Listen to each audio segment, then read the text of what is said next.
നമസ്കാരം. യാക്കോബായ സഭയുടെ ശ്രേഷ്ഠ കത്തോലിക്ക ബാവ ബസേലിയസ് തോമസ് പ്രഥമൻ ബാവയാണ് ഇന്ന് നമ്മോടൊപ്പം ഉള്ളത്. സാധാരണഗതിയിൽ ഈ സഭയ്ക്കകത്തുള്ള സഭാ തർക്കങ്ങളാണ് വളരെയേറെ ഈ കഴിഞ്ഞ കുറേ കാലങ്ങളായി ചർച്ച ചെയ്യപ്പെട്ടുകൊണ്ടിരിക്കുന്നത്. ഇപ്പോൾ ഈ അടുത്ത കാലത്തായിട്ട് സഭയ്ക്കുള്ളിൽ നിന്നും ചില പ്രശ്നങ്ങൾ നേരിടേണ്ടി വന്നിരിക്കുന്നു ശ്രേഷ്ഠ കത്തോലിക്ക ബാവയ്ക്ക്. ഒപ്പം സമകാലിക രാഷ്ട്രീയത്തിൽ സഭയുടെ നിലപാടുകളും നമുക്ക് അദ്ദേഹത്തോട് ചോദിച്ചറിയാം. നമസ്കാരം. കഴിഞ്ഞ കുറേ കാലങ്ങളായി നമ്മുടെ സമൂഹം ചർച്ച ചെയ്യുന്ന ഏറ്റവും പ്രധാനപ്പെട്ട വിഷയം സഭയ്ക്കകത്തുള്ള തർക്കങ്ങളാണ്. രണ്ട് സഭകൾ തമ്മിലുള്ള തർക്കം, പള്ളി തർക്കം, ഇതിൻ്റെ ഉടമസ്ഥാവകാശത്തിലുള്ള തർക്കം. പക്ഷേ ഏറ്റവും അടുത്ത കാലത്തായിട്ട് ശ്രേഷ്ഠ കത്തോലിക്ക ബാവയ്ക്ക് നേരിടേണ്ടി വന്നത് സഭയ്ക്കുള്ളിൽ നിന്ന് തന്നെയുള്ള ഒരു പ്രധാന ആരോപണമായിരുന്നു. ഇടുക്കിയുടെ ഭദ്രാസനാധിപനായിരുന്ന മാർ ക്ലിമിസിൻ്റെ ഒരു ആരോപണം. എങ്ങനെയാണ് തിരുമേനി ഈ ആരോപണത്തെ നേരിട്ടത്? ഇവിടെ 33 മെത്രാപ്പൊലീത്തന്മാരാണ് ഉള്ളത്. അതിലൊരാൾ അമേരിക്കയിലും മറ്റുള്ളവർ ഇവിടെയുമാണ്.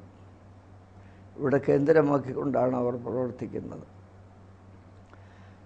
മാർ ക്ലീമീസിന് ഇടുക്കി ഭദ്രാസനത്തിൻ്റെ ചുമതല കൊടുത്തുകൊണ്ട് 5 വർഷത്തിൽ താഴെയുള്ള സമയത്ത് അദ്ദേഹത്തെ മെത്രാപ്പൊലീത്തയായി വാഴിച്ചു വിട്ടു. സഭ അദ്ദേഹത്തെ പ്രത്യേകമായി നിർബന്ധിക്കുകയോ താല്പര്യമെടുക്കുകയോ ചെയ്തില്ല. അദ്ദേഹവും അദ്ദേഹത്തോട് ബന്ധപ്പെട്ട് നിൽക്കുന്ന ചില ആളുകളും പ്രത്യേക താല്പര്യമെടുത്തു. അദ്ദേഹത്തിൻ്റെ കുടുംബം ശ്രേഷ്ഠമായതാണ്. ഈ സഭയ്ക്ക് അദ്ദേഹത്തിൻ്റെ കാരണവന്മാർ, പ്രത്യേകിച്ച് പരിശുദ്ധനായ വലിയ തിരുമേനിയുടെ കൂടെ നിന്ന് സഭയ്ക്ക് വേണ്ടി ത്യാഗം സഹിച്ചിട്ടുള്ള ആളാണ്.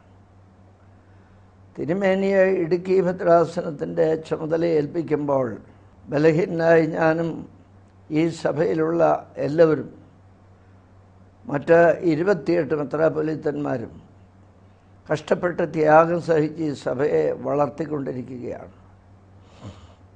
10 കൊല്ലം കൊണ്ട് ഈ സഭയ്ക്ക് ആർക്കും വർണ്ണിക്കാൻ കഴിയാത്ത രീതിയിലുള്ള വളർച്ചയും അഭിവൃദ്ധിയും ഉണ്ടായി. പ്രവർത്തിക്കുന്ന ഓരോരുത്തരും മത്സരിച്ചല്ല, ഒന്നിനൊന്ന് മേലായി സഭയ്ക്ക് നേട്ടം ഉണ്ടാക്കിക്കൊണ്ടിരിക്കുകയാണ്.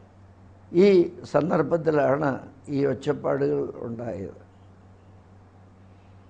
അദ്ദേഹം മനുഷ്യത്വവും ക്രിസ്തീയത്വവും സ്വഭാവപരവുമായ എല്ലാ കാര്യങ്ങളിലും തോറ്റുപോയി. കൃത്യാന്തര ബഹുലതയാൽ സഭയുടെ സമിതികളെല്ലാം വിളിച്ചു കൂട്ടും. മാനേജിംഗ് കമ്മിറ്റി, വർക്കിംഗ് കമ്മിറ്റി, മെത്രാപ്പൊലീത്തന്മാരുടെ മീറ്റിംഗും പരിശുദ്ധ സിനോദോസ്, അവരൊക്കെയും അവരുടെ അഭിപ്രായങ്ങൾ പറയും. എനിക്ക് പറയാനുള്ള അവരോട് പറയും. ഇങ്ങനെ പോന്നു. എന്നാൽ മാർ ക്ലീമീസ് സഭാപരമായ കാര്യങ്ങളിൽ പൂർണ്ണമായി അദ്ദേഹം വഴിതെറ്റിച്ച് കാര്യങ്ങൾ ചെയ്തു. ഇടുക്കി ഭദ്രാസനത്തിൽ എന്തെങ്കിലും ചെയ്യണമെങ്കിൽ ആ ഭദ്രാസനത്തിൻ്റെ ഒരു കൗൺസിലുണ്ട്. ഒരച്ഛനും 2 അമ്മേനെയും കൂടുന്ന ആ പള്ളികളുടെ പള്ളി പ്രതിപക്ഷ യോഗമുണ്ട്. അവരാൽ തിരഞ്ഞെടുക്കപ്പെട്ട ഒരു കൗൺസിലുണ്ട്. ആരുമായിട്ട് അദ്ദേഹം ആലോചിക്കുകയോ സഭാപരമായ രീതിയിൽ ഒന്നും അനുസരിച്ച് അടുക്കും ചിട്ടയുമായിട്ട് പ്രവർത്തിച്ചില്ല. അദ്ദേഹം ഓടി നടന്ന് ചില സ്ഥലങ്ങളിലൊക്കെയും അഡ്വാൻസ് കൊടുത്തു. ആ അഡ്വാൻസ് കൊടുത്തതിൻ്റെ 10 ഇരട്ടി അദ്ദേഹം കടം വരുത്തിയിട്ടുണ്ട്. കടം വരുത്തണമെങ്കിൽ സഭയോട് പറയണം. ഞാൻ ഈ സഭയ്ക്ക് വേണ്ടി കടമെടുക്കണമെങ്കിൽ ഇവിടുത്തെ വർക്കിംഗ് കമ്മിറ്റി, മാനേജിംഗ് കമ്മിറ്റി, സുനോദോസൊക്കെയും അറിഞ്ഞ് പാസ്സാക്കി വേണം ചെയ്യാൻ. അത് നിയമമാണ്. സഭാപരമായ നിലപാടിൽ അദ്ദേഹം നിയമവും ക്രിസ്തീയത്വവും സകലവും തെറ്റിച്ചു പോയി. അദ്ദേഹം സ്വത്തുക്കളുണ്ടാക്കി അവിടെ ചിലയിടത്തൊക്കെ പള്ളി സ്ഥാപിക്കാൻ ശ്രമിച്ചു എന്ന് പറയുന്നത് ആളുകളുടെ നോട്ടത്തിലും കേൾവിയിലും ശരിയാണെങ്കിലും അതൊക്കെയും കളങ്കമില്ലാത്ത ഒന്നുമില്ല എന്നുള്ള രീതിയിലാണ് വന്നിരിക്കുന്നത്. 5 കോടി രൂപയോളം ബാധ്യതയുണ്ടെന്ന് അദ്ദേഹം പറയുന്നു. 1 കോടി രൂപയുടെ സമ്പത്ത് പോലും ഉണ്ടാക്കാൻ അദ്ദേഹത്തിന് സാധിച്ചിട്ടില്ല. ഈ പണം വാങ്ങിയവർക്കെല്ലാം അവരെ മിക്കവാറും പേര് കേസ് കൊടുത്തിട്ടുണ്ട്. അപ്പോൾ സഭാപരമായ രീതിയിൽ അദ്ദേഹം നീതി പാലിച്ചിട്ടില്ല. സഭയുടെ വർക്കിംഗ് കമ്മിറ്റി, മാനേജിംഗ് കമ്മിറ്റി ഇതിലെല്ലാം പറയണം. അദ്ദേഹത്തെ ഏൽപ്പിച്ച ഭദ്രാസനത്തിലെ ഭാരവാഹികളെ അറിയിച്ച് അവരുടെ അനുവാദത്തോടുകൂടെ ഡയറി എഴുതി നിയമപ്രകാരമേ ഒരു കാര്യം ചെയ്യാവൂ. ഇപ്പോൾ അദ്ദേഹം വരുത്തിയിരിക്കുന്ന ബാധ്യതകൾ സഭയുടെ മേൽ കെട്ടിവയ്ക്കാനായിട്ടുള്ളൊരു പരിശ്രമമാണ് അദ്ദേഹം ചെയ്തു വരുന്നത്. ക്രിസ്തീയമായ ഭാഷയിൽ പറഞ്ഞാൽ സഭയോട് പറയാതെ ഒരു കാര്യവും ചെയ്യുവാൻ പാടില്ല. പ്രത്യേകിച്ച് ബാധ്യതകൾ വരുത്തുമ്പോൾ. അദ്ദേഹം മെത്രാപ്പൊലീത്ത ആകുന്നതിന് മുമ്പ് ഒരു ഗ്രൂപ്പ് അദ്ദേഹത്തിൻ്റെ കൂടെ ഉണ്ടായിരുന്നു. അവരുടെ രീതി എന്താണ് എന്ന് ആർക്കും അറിഞ്ഞുകൂടാ. ഒരു പ്രെയർ ഗ്രൂപ്പാണെന്ന് ധരിച്ചിരുന്നു. പക്ഷേ മറിച്ചാണ്. അദ്ദേഹം ഈ 5 കോടി രൂപ ബാധ്യതയുണ്ടെന്ന് പറയുന്നത് അവരിൽ പലരുടെയും പോക്കറ്റിലോ അല്ലെങ്കിൽ അവരുടെ സൂക്ഷിപ്പിലോ കാണും എന്ന് ഞങ്ങൾ പ്രതീക്ഷിക്കുന്നു. അവരിൽ ചിലർ പറയുന്നതല്ലാതെ അദ്ദേഹം കേൾക്കുകയില്ല. അതിൽ 2-3 സ്ത്രീകളുമുണ്ട്. ആ സ്ത്രീകളുടെ മാതാപിതാക്കളും രക്ഷകർത്താക്കളും ഇവിടെ എഴുതി തന്നിട്ടുണ്ട്. അദ്ദേഹത്തിൻ്റെ മാതാവിനെ അദ്ദേഹത്തിൻ്റെ വീട്ടിൽ നിന്ന് ഇറക്കി വിട്ടു. അതാണ് ക്രിസ്തീയത്വവും മനുഷ്യത്വവും നഷ്ടപ്പെട്ടു എന്ന് ഞങ്ങൾ പറയുന്നത്. മാതാവിനെ വിളിച്ച് ആർക്കും ചോദിക്കാം. ഈ സഭയിൽ ഏറ്റവും തിരക്കുള്ള മെത്രാപ്പൊലീത്തന്മാരുണ്ട്. സാധാരണ രീതിയിൽ ശുശ്രൂഷ ചെയ്യുന്ന ഭരിക്കുന്ന മെത്രാപ്പൊലീത്തന്മാരുണ്ട്. ഈ 28 പേരിൽ ആരും ഇതുപോലുള്ള ഒരു നടപടികളൊന്നും സ്വീകരിച്ചിട്ടില്ല. 2011 നവംബർ മാസത്തിൽ ഇവിടെ നിന്നും ബാവ തിരുമേനി തന്നെ അയച്ച ഒരു കത്തിൽ സന്യാസിനി സമൂഹം കെട്ടിപ്പടുക്കാനുള്ള ശ്രമത്തിൽ നിന്നും പിന്മാറണമെന്ന് അദ്ദേഹത്തോട് ആവശ്യപ്പെടുന്നുണ്ട്. ചില സ്ത്രീകളുമായുള്ള ബന്ധം സാധാരണഗതിയിലുള്ള ബന്ധം മാത്രമേ ആകാവൂ എന്നും പറയുന്നുണ്ട്. ഈ 2011 നവംബർ മാസത്തിൽ അയച്ച ഈ കത്ത് മുതൽ, അപ്പോൾ സഭ അതുമുതൽ അദ്ദേഹത്തെ നിരീക്ഷിക്കുകയാണെന്നാണല്ലോ, അതിന് മുമ്പ് മുതൽ നിരീക്ഷിക്കുകയാണെന്നാണ്. പക്ഷേ അദ്ദേഹം ഒരു ആരോപണവുമായി രംഗത്ത് വന്നതിന് ശേഷമാണ് സഭയ്ക്കിത് പുറത്തു പറയാൻ പോലും പറ്റിയതെന്നുള്ളത് ജനങ്ങൾക്കിടയിൽ ഒരല്പമെങ്കിലും സംശയം ഉണ്ടാക്കിയിട്ടുണ്ട്. എന്തുകൊണ്ട് അദ്ദേഹത്തിനെതിരെ ഇതിനു മുമ്പ് നടപടിയെടുത്തിട്ടില്ല? ഞങ്ങൾ ക്രിസ്ത്യാനികളായതുകൊണ്ട് അദ്ദേഹത്തെ രക്ഷിക്കാൻ വേണ്ടി ഉള്ള പരിശ്രമത്തിൻ്റെ സ്വഭാവം മാത്രമാണത്. ഇപ്പോഴും അദ്ദേഹം എല്ലാ തെറ്റുകളും ഉപേക്ഷിച്ചിട്ട് സഭയുടെ സ്വഭാവത്തിലേക്കും സഭയിലെ ഒരു മെത്രാപ്പൊലീത്തായുടെ സ്വഭാവത്തിലേക്കും അദ്ദേഹം തിരിച്ചു വന്നാൽ പരിശുദ്ധ പാത്രികീസ്വാവയോട് അപേക്ഷിക്കുകയും ജനങ്ങളോട് ക്ഷമിക്കാൻ പറയുകയും അദ്ദേഹത്തെ രക്ഷിക്കാൻ ഞങ്ങൾ ശ്രമിക്കും. അദ്ദേഹത്തെ രക്ഷിക്കാൻ വേണ്ടി ഈ കിഴക്കേ മുറിയിൽ വെച്ച് ഒരു 60 പ്രാവശ്യമെങ്കിലും ഞാനും അദ്ദേഹവുമായിട്ട് സംസാരിച്ചിട്ടുണ്ട്. ഇവിടെ പരിശുദ്ധ സുന്നോദോസിന് ഒരു സമിതിയുണ്ട്. അതിൽ എന്നെ കൂടാതെ 5 മെത്രാപ്പൊലീത്തന്മാരുണ്ട്. അവരെ കൂട്ടിയിരുത്തി ഒരു 9 പ്രാവശ്യം അനേകം മണിക്കൂറുകൾ ഞങ്ങൾ സംസാരിച്ചു. അദ്ദേഹത്തിൻ്റെ കാര്യങ്ങളിൽ ഇടപെട്ടു. അപ്പോഴെല്ലാം അത് പരസ്യം ചെയ്യുന്നത് അദ്ദേഹം ഇതുപോലെ പെട്ടെന്ന് ചതിക്കപ്പെടുമെന്ന് വിചാരിച്ചില്ല. നന്നാകും എന്ന് വിചാരിച്ച് ഞങ്ങൾ സഹിച്ച് പുറത്ത് മുമ്പോട്ട് പോയതാണ്. ബാവ തിരുമേനി പറഞ്ഞ ഇതിന് തൊട്ടടുത്തുള്ള 7-ാം നമ്പർ മുറി, അവിടെ വെച്ച് അദ്ദേഹത്തെ കൊല്ലാൻ ശ്രമിച്ചു, വിഷം കൊടുത്തു എന്നൊരു ആരോപണവും അദ്ദേഹം ഉന്നയിക്കുകയുണ്ടായി. അത് ഈ ബാധ്യതകളെല്ലാം സഭയുടെ മേൽ കെട്ടിവയ്ക്കാനും പണം കൊടുക്കേണ്ടവർ ഇവിടെ രാത്രിയും പകലും വന്ന്, ശരിക്കും പറഞ്ഞാൽ ഈ പള്ളിക്കരയുള്ള ഒരു സ്ത്രീ വിധവയാണ്, സാധാരണ വരാറുണ്ട്. ഒരു 3.5 ആഴ്ച മുമ്പ് അവർ വരുമ്പോൾ അവരുടെ കൈ ഇങ്ങനെ കെട്ടിയിട്ടിരിക്കുക. അപ്പം ഞാൻ അടുത്ത് ചെന്ന് അവരെ തലോടിയിട്ട് എന്ത് പറ്റി മക്കളെ എന്ന് ചോദിച്ചു. അപ്പോൾ അവർ പറഞ്ഞു, ഈ തിരുമേനിക്ക് ഞാൻ മക്കളോട് ചോദിക്കാതെ 8-10 ലക്ഷം രൂപ കടം കൊടുത്തു. ആ രൂപ തിരിച്ച് കിട്ടാതെ ഇനി വീട്ടിൽ കയറരുതെന്ന് പറഞ്ഞ് മകൻ തള്ളിയിട്ടപ്പോൾ ഒടിഞ്ഞതാണെന്ന് പറഞ്ഞു. ഇതാണ് അദ്ദേഹത്തിൻ്റെ രീതി. അമ്മയെ പുറത്തിറക്കി വിട്ട ആൾക്ക് പിന്നെ മറ്റുള്ളവരെക്കുറിച്ച് എന്ത് കരുതലുണ്ടാകും? അപ്പോൾ 11-ാം നമ്പർ മുറിയിൽ അദ്ദേഹത്തെ പൂട്ടിയിട്ടില്ല. അത് പച്ചക്കള്ളമാണ്. മറിച്ച് മറ്റൊന്ന് ചെയ്തു. അദ്ദേഹത്തെ ആരെങ്കിലും വഴിയിൽ വെച്ച് പിടിക്കാതെയോ അദ്ദേഹത്തെ ചുറ്റി വളഞ്ഞ് മറ്റെന്തെങ്കിലും പ്രവർത്തിക്കാതിരിക്കാൻ വേണ്ടി ഇവിടെ സ്ഥിരം താമസിക്കാനുള്ള ഒരച്ഛനെ അദ്ദേഹത്തിൻ്റെ കൂടെ വിട്ടു. എൻ്റെ സെക്രട്ടറിമാരിൽ ഒരാളെ ഡ്രൈവറായിട്ട് ഒരു ഷമ്മാശിനെയും വിട്ടു. ഒരു 10 ദിവസത്തിനകം അവരെ അദ്ദേഹം പുറത്തിറക്കി. അദ്ദേഹത്തിന് ചില ഏജൻസികളുണ്ട് ഈ സ്ത്രീകളെയൊക്കെ കൊണ്ടുകൊടുക്കുക. അവർക്കൊക്കെ വാഹനങ്ങൾ വാങ്ങിക്കൊടുത്തിട്ടുണ്ട്. അവർക്ക് തന്നെ ഡ്രൈവ് ചെയ്യാനും അറിയാം. ഈ അടുത്ത പ്രദേശത്ത് ഒരു 40 മൈൽ ചുറ്റളവിൽ എവിടെ അദ്ദേഹം ആരാധന നടത്തുന്നുണ്ടോ അവിടെയെല്ലാം ഈ ആളുകൾ, ഈ 3 കാറ് നിറയെ, അദ്ദേഹത്തിൻ്റെ കാർ കൂടെ നിറയെ ആളുകൾ അവിടെ എത്തും. മുൻപിലും പിൻപിലും ഒക്കെ നോക്കാൻ ആളുണ്ട്. ആരൊക്കെ വരുന്നു, ആരൊക്കെ നോക്കുന്നു എന്നല്ല. അങ്ങനെ അസാധാരണമായ രീതിയിലുള്ള നീക്കങ്ങൾ നടത്തുമ്പോൾ ഏറ്റവും ഒടുവിൽ ആരും അറിയാതിരിക്കാൻ ശ്രമിച്ചു എങ്കിലും ഈ കൊടുക്കാനുള്ളവർ ഇടുക്കിയിൽ ചെന്ന് അദ്ദേഹത്തിൻ്റെ നേരെ മൽപ്പിടുത്തം നടത്താൻ ശ്രമിച്ചു. അദ്ദേഹം ഉപദ്രവമൊന്നും ചെയ്തില്ല. പക്ഷേ പോലീസിനെ വിളിച്ച് അവരെയൊക്കെ അവരുടെ പേരിൽ കേസ് കൊടുപ്പിക്കുകയും അവരെയൊക്കെ അവിടെ നിന്ന് ഇറക്കി വിടുകയും ചെയ്തു.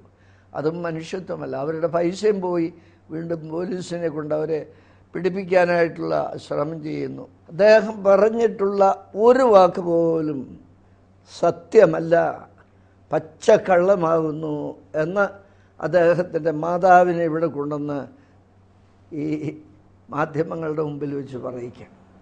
അദ്ദേഹം പറഞ്ഞ ഒരു കാര്യമുണ്ട്, 3 കോടി രൂപ മെത്രോപൊലിത്താവാൻ അദ്ദേഹം കൊടുത്തു എന്ന് പറയുന്നു. ഈ 3 കോടി രൂപ അദ്ദേഹം എവിടെ നിന്നാണ് സമ്പാദിച്ചതെന്നോ ശേഖരിച്ചതെന്നോ സംബന്ധിച്ച് സഭയ്ക്ക് വല്ല വിവരവും കിട്ടിയിട്ടുണ്ട്? അങ്ങനെ ഉണ്ടായിട്ടുണ്ടെങ്കിൽ മതിയല്ലോ അതേക്കുറിച്ച് സഭ അന്വേഷിക്കാനായിട്ട്. പിന്നെ ഈ കളവ് പറയാൻ പറ്റിയ ആളുകളും കളവ് ചെയ്യാനും ജയിക്കാനും പറ്റിയ ആളുകളും, ഉദാഹരണമായി പറഞ്ഞാൽ അതൊക്കെ പറയരുതാത്ത കാര്യങ്ങളാണെങ്കിലും ഇവരുടെ ഗ്രൂപ്പിൽ ഒരാൾ കുഞ്ഞുങ്ങളില്ലെന്ന് പറഞ്ഞൊരു സ്ത്രീ ചെന്നാൽ ആ സ്ത്രീയോട് പറയും, ഭർത്താവിനെ മാറ്റി നിർത്തിയിട്ട് മറ്റൊരു പുരുഷനുമായിട്ട് ചേർന്ന് കുഞ്ഞ് ജനിക്കുന്നതുകൊണ്ട് പാപമില്ല എന്ന് ഞങ്ങൾ മരിച്ച ആത്മാക്കളെ വരുത്തി ചോദിച്ചപ്പോൾ അവരിൽ നിന്ന് കിട്ടിയാണ്. അതുകൊണ്ട് നിങ്ങൾ ഭയപ്പെടണ്ട, ആ വഴിക്ക് തിരിഞ്ഞോളാൻ പറയും. ലോകത്തിൽ ഒരു മനുഷ്യന് ചിന്തിക്കാൻ കഴിയാത്ത കാര്യങ്ങളാണ്. അദ്ദേഹത്തിന് മാനസികമായ തകരാറുണ്ട് എന്ന് പറയുന്നതിന് ഞാൻ ഒരുക്കമല്ല. എന്നാൽ ചില പ്രത്യേക രീതി അവർക്കുണ്ട്. ഈ സംഭവം സഭയെ സംബന്ധിച്ചിടത്തോളം എത്രത്തോളം മാനക്കേടിൽ എത്തിച്ചിട്ടുണ്ട്? അതൊന്ന് മാറ്റിയെടുക്കാൻ സഭയ്ക്ക് എന്താ? അത് ക്ഷമയും സഹനശക്തിയും അതുപോലെ എല്ലാവരോടും നീതിയായിട്ട് പെരുമാറുകയും ശത്രുക്കളെ മിത്രങ്ങളായി കരുതാൻ കഴിഞ്ഞില്ലെങ്കിലും ശത്രുക്കളായി കരുതാതെ അവരെയോ അല്ലെങ്കിൽ അദ്ദേഹത്തെ രക്ഷിച്ചെടുക്കാനുള്ള പരിശ്രമം കൊണ്ട് ഒരാൾ ഇല്ലാത്തത് പറഞ്ഞുണ്ടാക്കിയാൽ ആ ആളിൽ കൂടെയോ അല്ലെങ്കിൽ മറ്റാളിൽ കൂടെയെങ്കിലും അത് ദൈവം വെളിപ്പെടുത്തും എന്ന് ഞങ്ങൾ വിശ്വസിക്കുകയാണ്. ഇപ്പോഴും ഒരു നൂറ്റാണ്ടോളിന് മുമ്പ് തുടങ്ങിയ സഭാതർക്കമാണ് ഇപ്പോഴും തുടരുന്നത്. ഇതിനെന്താണ് ഒരു അവസാനം? നല്ല വഴികൾ അനേകം കാണുന്നുണ്ട്. ബഹുമാന്യനായ കേരള മുഖ്യമന്ത്രി 74 ഒരു ഓർഡർ പുറപ്പെടുവിച്ചു. ഭൂരിപക്ഷക്കാരൻ ആരാണോ അവന് പള്ളി വിട്ടു കൊടുക്കണം. അത് നടപ്പായി. ഞങ്ങളുടെ എതിരാളികളായ മെത്രാങ്കക്ഷികൾക്ക് വലിയ ബലമുള്ള മലബാറിലെ 67 പള്ളികളിൽ അങ്ങനെ സംഭവിച്ചു. ഞങ്ങൾ കുറേ വിട്ടുവീഴ്ച ചെയ്തു. അവിടെ ഇപ്പോൾ ഇരു കൂട്ടരും ശാന്തമായി പോകുന്നു. ബഹുമാനപ്പെട്ട മുഖ്യമന്ത്രി അച്യുതമേനോൻ്റെ കാലത്ത് അദ്ദേഹം 2 കൂട്ടരെയും വിളിപ്പിച്ചിട്ട് ഈ വിഷയം പഠിച്ചതിന് ശേഷം അദ്ദേഹം ഒരു വാക്ക് കൽപ്പിച്ചു, ഇത് 2ആയി പിരിയുകയല്ലാതെ മറ്റു മാർഗമില്ലെന്ന്. ഞങ്ങളത് സമ്മതിച്ചു. മറുഭാഗക്കാർ അതിനെ സമ്മതിക്കാതെ പിരിഞ്ഞുപോയി. 2001 സുപ്രീം കോടതി ഒരു ദിവസം രാവിലെ കൂടിയ സമയത്ത് കോടതി പരസ്യമായി ഇങ്ങനെ പറഞ്ഞു, ഇനിയൊരു 2000 വർഷവും കൂടെ നിങ്ങൾ കേസ് പറഞ്ഞാലും ഈ പണമെല്ലാം നശിപ്പിക്കുന്ന അല്ലാതെ തീരുകയില്ല. അതുകൊണ്ട് നിങ്ങൾ പുറത്തു പോയി 2 കൂട്ടരും 2ആയി പിരിഞ്ഞ് സ്വൈര്യമായി പോകാനുള്ള ക്രമീകരണം ചെയ്യണം എന്ന് കോടതി ആവശ്യപ്പെട്ടു. ഞാൻ ഡൽഹിയിൽ കേരള ഹൗസിൽ പ്രാർത്ഥിച്ചുകൊണ്ടിരിക്കുകയായിരുന്നു. വിളിച്ചു, എന്നോട് ചോദിച്ച് എന്ത് ചെയ്യണമെന്ന്. ഉച്ച കഴിഞ്ഞ് കോടതി കൂടുമ്പോൾ സമാധാനം പറയണം, എഴുതി കൊടുത്തോളാൻ പറഞ്ഞു. കോടതിയുടെ ആ നിർദ്ദേശം സമാധാനത്തിന് വേണ്ടി ഞങ്ങൾ ശിരസ്സ് വഹിച്ചിരിക്കുന്നു എന്ന് എഴുതി കൊടുക്കാൻ പറഞ്ഞു. 2010 കേരള ഹൈക്കോടതി ഇതേ വാക്കുകൾ തന്നെ പറഞ്ഞ് പത്രത്തിലുണ്ടായിരുന്നു. 2011 വീണ്ടും കോടതി മധ്യസ്ഥന്മാരെ നിശ്ചയിച്ച് അറിയിക്കാൻ പറഞ്ഞ് കോടതി കൽപ്പിച്ചു. അതിന് 7 ദിവസമോ 8 ദിവസമോ അവധി കൊടുത്തു. ഞങ്ങൾ അതനുസരിച്ച് എഴുതി കൊടുത്തു. നിർദ്ദേശിക്കാനുള്ള മധ്യസ്ഥന്മാരെ അവർക്കിഷ്ടമുള്ളവരെ അവർ നിർദ്ദേശിക്കട്ടെ. പക്ഷേ അവരുടെ കൂട്ടത്തിൽ തലവനായി നിൽക്കുന്ന ഒരച്ഛൻ, പമ്പാക്കടക്കാരനോ മറ്റോ, അദ്ദേഹം പറഞ്ഞിട്ടുണ്ട്, ഞങ്ങൾ ഓരോ പള്ളിക്കും പ്രത്യേകമായി കേസ് കൊടുക്കും. ഇടവകക്കാരിൽ ഒരാളെ ഞങ്ങൾ എങ്ങനെയെങ്കിലും വശത്താക്കിയിട്ട് അദ്ദേഹം വഴിക്ക് കേസ് കൊടുത്ത് എല്ലാ പള്ളികളും പൂട്ടിക്കുമെന്നാണ് ഇപ്പോൾ പറഞ്ഞിരിക്കുന്നത്. അപ്പം അങ്ങനെ വരുമ്പോൾ ഒരു കാലത്തും തീരുകയില്ല, തീരാനുള്ള സാധ്യതയില്ല. ഇങ്ങനെ ഇത്രത്തോളം സമ്പത്ത്, കോടിക്കണക്കിന് രൂപ ഒരുപക്ഷെ ഇതിന് കേസിന് വേണ്ടി ഇതുവരെ ചെലവഴിച്ചിട്ടുണ്ടാവും. സഭാംഗങ്ങളുടെ പണം, സഭയുടെ സമ്പത്ത്, ഇതാണല്ലോ കൂടുതലായി വീണ്ടും ചെലവഴിച്ചുകൊണ്ടിരിക്കുന്നത്. ഒരു ഒത്തുതീർപ്പ് എന്നുള്ള നിലയ്ക്ക്, ഒരു മധ്യസ്ഥം എന്നുള്ള നിലയ്ക്ക് പറഞ്ഞു തീർക്കാൻ പറ്റുന്ന എന്തെങ്കിലും സാധ്യത എവിടെയെങ്കിലും കാണുന്നുണ്ടോ? സാധ്യത ഇപ്പോഴത്തെ ഗവൺമെൻറ്റിന് നല്ല ചുമതലയുണ്ട്. കോടതി ശക്തമായ ഭാഷയിൽ പറഞ്ഞിരിക്കുന്നു ഇത് പുറമേ വെച്ച് തീർക്കണമെന്ന്.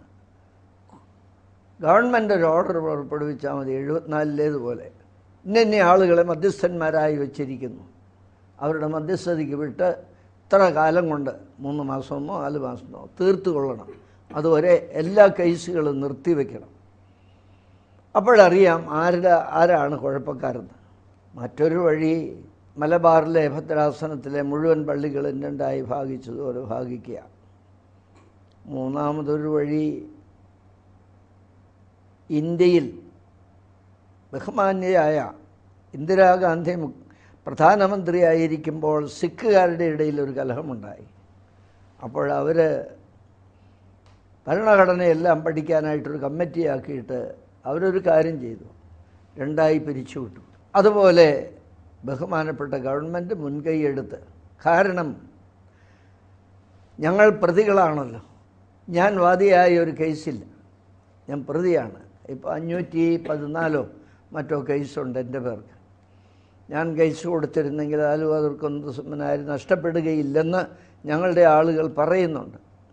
പക്ഷേ ഞാനൊരു ക്രിസ്ത്യാനി ആയതുകൊണ്ട് അത് ചെയ്യാറില്ല. ഏറ്റവും ഒടുവിൽ ഒരു 6 വർഷം മുൻപ് കേരള ഹൈക്കോടതിയിലൊരു കേസ് വന്നു. അതിൻ്റെ നമ്പറൊക്കെ ഞാൻ മറന്നുപോയി. അത് പാത്രികേസ് കക്ഷിക്ക് അല്പം ഗുണമായിട്ട് വിധിച്ചു, അവർക്ക് അത്രയും ദോഷമായി. ആ കേസിന് അവർക്ക് 86 ലക്ഷം രൂപ ചിലവായി. ഞങ്ങൾക്ക് 7,60,60,000 രൂപ ഞങ്ങൾക്ക് ചിലവായി. ലോകത്തിലെങ്ങും ഇതുപോലെ ഉണ്ടായിട്ടുണ്ടോ എന്ന് സംശയമില്ല. ഇതെല്ലാം എവിടെ പോകുന്നു എന്നറിയില്ല. മറ്റൊരു കാര്യം, ഒരു സത്യം, ലോകത്തിലുണ്ടാകാത്ത ഒരു കാര്യം, ഈ ഹർഷഭാരതത്തിൽ 2 വിഭാഗങ്ങൾ തമ്മിലുള്ള തർക്കത്തിന്മേൽ ഒരു വിഭാഗത്തിനു വേണ്ടി അനേക കോടികൾ ചെലവാക്കി പോലീസിനെ വിട്ടുകൊടുക്കുന്ന, പോലീസിൻ്റെ സംരക്ഷണം കൊടുക്കുന്ന മറ്റൊരു സംഭവം ഉണ്ടായിട്ടില്ല. കലഹം അവിടെ ഇവിടെയൊക്കെ ഉണ്ടായിട്ടുണ്ട്. പക്ഷേ എത്ര കോടികളാണ്, ആരോ 417 കോടി രൂപയായിട്ട് ഈ പോലീസിനെ 70 മുതൽ ഇങ്ങോട്ട് തുടങ്ങിയതല്ലേ ഇത്. എന്നിട്ടും ഒന്നും ആയിട്ടില്ലല്ലോ. ഞങ്ങൾ വേറെ പള്ളി വെച്ച് മാറാമെന്ന് വിചാരിച്ചു. അങ്ങനെ ചില ശ്രമങ്ങളൊക്കെ ചെയ്തു. ഞങ്ങൾ വേറെ പള്ളി വെച്ച് മാറി. ആ പള്ളിയും ഇതുപോലെ അവർ കേസ് കൊടുക്കുക. ആരെങ്കിലും 1-2 പേരെ കണ്ടുപിടിച്ചിട്ട് സ്വൈര്യമില്ലാതാകും. എറണാകുളം ജില്ലയിൽ മണ്ണത്തൂർ, മാമലശ്ശേരി, വെട്ടിത്തറ, കണ്യാട്ടുതെരുപ്പ് തുടങ്ങി പള്ളികളെല്ലാം പൂട്ടിക്കിടക്കുക. അതൊരു പരിധിവരെ ഞങ്ങൾ സഹിച്ചു നിൽക്കുകയുള്ളൂ. വിശ്വാസികളോട് എനിക്ക് പറയുന്നതിന് പരിമിതികളുണ്ട്. ഈ പൂട്ടിക്കിടക്കുന്ന പള്ളികളിൽ, അല്ലെങ്കിൽ നേരത്തെ പൂട്ടിക്കിടന്ന പള്ളികളിൽ പുരാണമായ പള്ളികൾ, അതായത് ചരിത്ര പ്രാധാന്യമുള്ള പള്ളികൾ, ഒരുപക്ഷെ നമ്മൾ സംരക്ഷിച്ചാൽ അനേക വർഷങ്ങൾ ഇനിയും ഒരു കുഴപ്പവും കൂടാതെ നിൽക്കുന്ന വളരെ പൗരാണികമായ പള്ളികളുണ്ട്, ചരിത്രത്തിൽ ഇടം പിടിച്ച പള്ളികളുണ്ട്, കടമറ്റത്ത് പള്ളികൾ പോലെ. ഇത്രയ്ക്ക് ചരിത്രമൂല്യമുള്ള പള്ളികൾ ഇങ്ങനെ പൂട്ടിക്കിടക്കുകയും നശിക്കുകയും ചെയ്യുന്നൊരവസ്ഥ, അത് എങ്ങനെ ന്യായീകരിക്കാൻ കഴിയും നമുക്ക്? ഒന്നേ ചെയ്യാൻ സാധിക്കുകയുള്ളൂ. സിംഹഭൂരിപക്ഷമുള്ള ഞങ്ങൾ ഇറങ്ങി മാറണമെന്ന് മധ്യസ്ഥന്മാർ പറയുകയാണെങ്കിൽ ഞങ്ങൾ മാറിക്കൊടുക്കാൻ തയ്യാറാണ്. ഇല്ലെങ്കിൽ രണ്ടു കൂട്ടർക്കും സിംഹഭൂരിപക്ഷം നോക്കണ്ട, ഇത് പരിഹാരം ഉണ്ടാകുന്നവരെ രണ്ടു കൂട്ടരും വിശുദ്ധ കുർബാന അർപ്പിക്കട്ടെ. ചെങ്ങന്നൂർ അനേക വർഷങ്ങളായി, എനിക്ക് തോന്നുന്നത് 912 അതിന് പുറകിലോ, ചെങ്ങന്നൂർ ഒരു പള്ളി മർത്തോമാക്കാരും എത്രാങ്കക്ഷികളും ഇപ്പോഴും രണ്ടു കൂട്ടരും ചൊല്ലുക. അങ്ങനെയാക്കാം, സമയം വെച്ചാക്കാം, ആഴ്ച തിരിച്ചാക്കാം. പരിഹാരം ഉണ്ടാകണമെന്നാണെങ്കിൽ എല്ലാം ചെയ്യാം. പക്ഷേ അതല്ല, കയ്യേറ്റം നടത്തി സമ്പത്തുണ്ടാക്കണമെന്നുള്ള ലക്ഷ്യം പുറകിലുണ്ട് എങ്കിൽ ഇതൊന്നും നടക്കുകയില്ല. ഇക്കാര്യത്തിൽ കൂടുതൽ ശ്രമം നടത്തേണ്ടത് സർക്കാരിൻ്റെ ഭാഗത്ത് തന്നെയാണ്. അങ്ങനെയല്ല, ക്ഷമിക്കണം, സർക്കാരിൻ്റെ ഭാഗത്തു നിന്നല്ല, മറുഭാഗത്ത് ഇതെല്ലാം കയ്യേറി വച്ചിരിക്കുന്നവരാണ് ചെയ്യേണ്ടത്. അവർ ക്രിസ്ത്യാനികളായാൽ മതി, മറ്റൊരുത്തൻ്റെ മുതലിനെ ആഗ്രഹിക്കരുത്. യാക്കോബായ സുറിയാനി സഭയുടെ എളിയ ശുശ്രൂഷകനാണ് ഞാൻ. 1 സെൻറ്റ് സ്ഥലം എവിടെയെങ്കിലും കയ്യേറി എന്ന് മധ്യസ്ഥന്മാർ പറയണം, മെത്രാങ്കക്ഷികൾ പറഞ്ഞാൽ പോരാ. പറഞ്ഞാൽ തിരുമേനിയാ ചെയ്ത്, തിരുമേൻ്റെ ആളുകളാ ചെയ്ത്, തെറ്റിപ്പോയി എന്ന് പറഞ്ഞാൽ അതിന് പരിഹാരം കാണിക്കാൻ തയ്യാറാണ്. ആ സ്ഥലങ്ങൾ വിട്ടുകൊടുക്കാൻ തയ്യാറാണ്. ഒരു വടിയും കൂടെ ആർക്ക് അവിടെ പള്ളി വയ്ക്കാൻ വേണമെങ്കിൽ എന്തെങ്കിലും കുറച്ച് പൈസയും കൂടെ കൊടുക്കാം, എന്നാലും സൗകര്യം ഉണ്ടാവുമല്ലോ. പക്ഷേ ആരും ചോദിക്കാനില്ല. എന്ത് അനീതി കാണിച്ചാലും അതിനോട് അനുകൂലിക്കാനുള്ള ആളുകൾ എപ്പോഴും ഉണ്ടായെന്ന് വരാം. ആ രീതിയിൽ പിടിച്ചു നിൽക്കുന്നത് മനുഷ്യത്വമല്ല, ക്രിസ്തീയത്വം തീണ്ടിയിട്ടില്ലല്ലോ. കഴിഞ്ഞ 1 വർഷമായി UDF ആണ് കേരളത്തിൽ ഭരിക്കുന്നത്. 1 വർഷം കഴിഞ്ഞു. ഒട്ടേറെ വികസന പദ്ധതികൾ ഈ ചെറിയൊരു കാലയളവിനുള്ളിൽ വൻകിട വികസന പദ്ധതികൾ നടപ്പാക്കാൻ ശ്രമിക്കുകയാണ് ഉമ്മൻചാണ്ടി സർക്കാർ. എങ്ങനെയാണ് ഈ സർക്കാരിൻ്റെ 1 വർഷത്തെ പ്രവർത്തനത്തെ, അതിൻ്റെ ഫലത്തെ വിലയിരുത്തുന്നത്? ഈ സർക്കാരിനെ ഈ കേരളത്തിലെ ബുദ്ധിജീവികളായ ആളുകൾ തിരഞ്ഞെടുത്തതാണ്. ആര് തിരഞ്ഞെടുത്തോ ആയവരെയും തിരഞ്ഞെടുക്കപ്പെട്ടവരെയും ബഹുമാനിച്ച് ആദരിച്ചു പോകുന്നതാണ് ഞങ്ങളുടെ പാരമ്പര്യം. ഇപ്പോഴും ആ നിലപാട് തന്നെ ഞങ്ങൾ സ്വീകരിച്ചിരിക്കുകയാണ്. 84 വയസ്സായി എനിക്ക്. 4ാം ക്ലാസ്സിൽ പഠിക്കുമ്പോൾ ഞാൻ ബെഞ്ചിൻ്റെ മേതെ കയറി നിന്ന് മഹാത്മാഗാന്ധി ഗീജയെന്ന് വിളിച്ചയാളാണ്. എനിക്കിപ്പോൾ രാഷ്ട്രീയമൊന്നുമില്ല, മനുഷ്യത്വം മാത്രം മതിയെന്നാണ്. പക്ഷേ ഞാൻ അങ്ങനെ അന്നുണ്ടായിരുന്ന പരിശുദ്ധന്മാരായ രാഷ്ട്രീയക്കാരെ കണ്ട് പഠിച്ചിട്ടുള്ള ഒരാളാണ് ഞാൻ. കേരളത്തിൽ ഇപ്പോൾ നടക്കുന്ന വികസന പ്രവർത്തനങ്ങളോട് ഏറെ സന്തോഷവും അഭിമാനവുമുണ്ട്. അത് വർദ്ധമാനമായി വരട്ടെ. എല്ലാം താണനിലയിലുള്ളവന്, താഴേക്കിടയിലുള്ളവന് ആശ്വാസം കിട്ടുന്നതായി തീരണം. 84 വയസ്സായി എന്ന് ബാബ തിരുമേനി തന്നെ പറയുമ്പോൾ, സാധാരണഗതിയിൽ 84 വയസ്സെന്ന് പറയുമ്പോൾ 1000 പൂർണ്ണചന്ദ്രന്മാരെ കണ്ടു കഴിഞ്ഞു എന്നാണ് വിശ്വാസം. എന്നെ സംബന്ധിച്ചിടത്തോളം തച്ചുശാസ്ത്രവും അല്ലാത്ത ശാസ്ത്രവും എല്ലാം ഞാൻ എല്ലാറ്റിനെയും ആദരിക്കുന്നു. എന്നാൽ പിന്നെ യേശുക്രിസ്തു ആകുന്ന ചന്ദ്രനെ നോക്കി ഈ ജീവിതം നയിക്കുക, അതിൽ തന്നെ ഉറച്ചു നിൽക്കുക, അതൊക്കെയാണ് എൻ്റെ പ്രമാണങ്ങൾ. അതിൻ്റെ ആഘോഷ പരിപാടികൾ ഇത്തവണത്തെ ആഘോഷം പാടില്ല എന്ന് ശാസിച്ച് പറഞ്ഞിട്ടുണ്ട്. പക്ഷേ ആളുകൾ നാലുപാടും ഓട്ടം തുടങ്ങി എന്തൊക്കെയോ ചെയ്യാനായിട്ട്. ആ പൈസയും കൂടെ കൊണ്ട് ഏതെങ്കിലും ഒരു പാവപ്പെട്ടവനോ ആർക്കെങ്കിലും എന്തെങ്കിലും ചെയ്ത് കൊടുക്കുകയാണെങ്കിൽ എന്നിങ്ങനെ മനസ്സിലുണ്ട്. ഈ ശതാഭിഷിക്തനാവാൻ പോകുന്ന ഈ വേളയിൽ ഒരുപക്ഷെ ലോകത്ത് സമസ്തർക്കും സൗഖ്യം വരട്ടെ എന്നും ദരിദ്രരില്ലാതിരിക്കട്ടെ എന്നും പ്രാർത്ഥിക്കുന്ന അങ്ങേക്ക്, അങ്ങയുടെ ഈ കാലയളവിൽ തന്നെ ഈ സഭാ തർക്കം പരിഹരിക്കപ്പെടട്ടെ എന്നും, ഒപ്പം ഈ സഭയ്ക്ക് നാൾക്കുനാൾ പുരോഗതി കൈവരുത്താൻ അങ്ങയുടെ നേതൃത്വത്തിലുള്ള ഈ ഭരണ സംവിധാനത്തിന് കഴിയട്ടെ എന്നും പ്രാർത്ഥിക്കുന്നു. നന്ദി. ഇതിൽ കൂടെ കുറേ പേരെങ്കിലും സത്യം വെളിപ്പെടട്ടെ എന്ന് പ്രാർത്ഥിക്കുന്നു. ക്ലീമീസ് രക്ഷ പ്രാപിക്കുമെന്ന് ഞങ്ങൾ വിചാരിക്കുകയാണ്. പക്ഷേ ഇപ്പോഴത്തെ ആ രീതിയെല്ലാം വിട്ടിട്ട് അദ്ദേഹം ആദ്യം ഒരു മനുഷ്യനായി വരിക, പിന്നെ ക്രിസ്ത്യാനിയാവുക, പിന്നെ പ്രധാനാചാര്യനാകുക. ആ ഓരോ തട്ടുകളും ആയി എന്ന് സഭയ്ക്ക് ബോധ്യം വരണം. അതിനുവേണ്ടി പ്രാർത്ഥിക്കുന്നു.